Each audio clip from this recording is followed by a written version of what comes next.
Hello and welcome to Washington Exec's video series. I'm senior reporter Rachel Kirkland, and I am joined by Ali Manouchehri, who is the CEO and co-founder of MetroStar.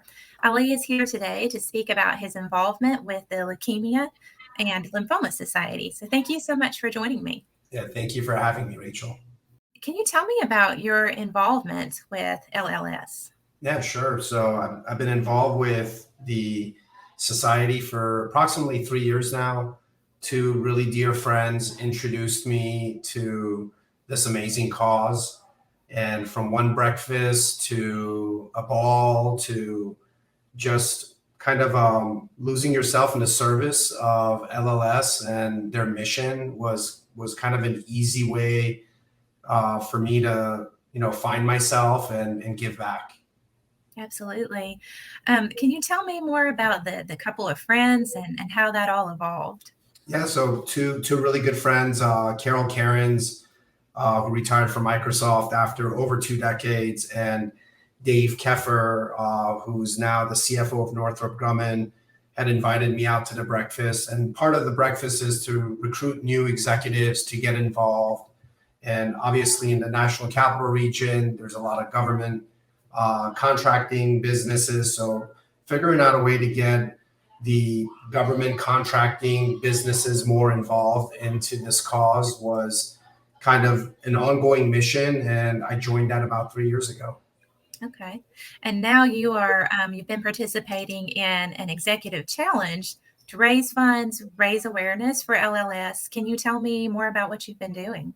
Yeah, sure. So this year I'm the executive chair for the National Capital Region. And ultimately, my goal is to raise money myself, but also recruit other executives to start doing their own executive challenges. So part of my journey has been to find young entrepreneurs that are in this business, that are new, that are trying to find their way of service of others to get involved. And we just had our first executive happy hour last Friday, and we have a few more. And my job is to recruit more executives to get involved. Awesome. What is it about LLS that you're so passionate about? Why is it so important to you? Yeah, I mean, it's overall, I think we've all been touched by cancer. Certainly, my journey through that is I lost a mentor and a fatherly figure to leukemia about exactly the same time I got involved with Leukemia and Lymphoma Society. So I think there's always a connection, there's always a friend, there's always a colleague, there's always a neighbor, a family member that's going through this darkness of cancer. And it's again, there's all sorts of forms of cancer, but really, when you think about leukemia is one of those cancers that doesn't discriminate against age. And over 88, 90,000 patients get various diseases every single year, different types of leukemia. And a lot of kids get it. Every 3 minutes, an individual is diagnosed with leukemia across the country. And every 9 minutes, someone passes away because of leukemia.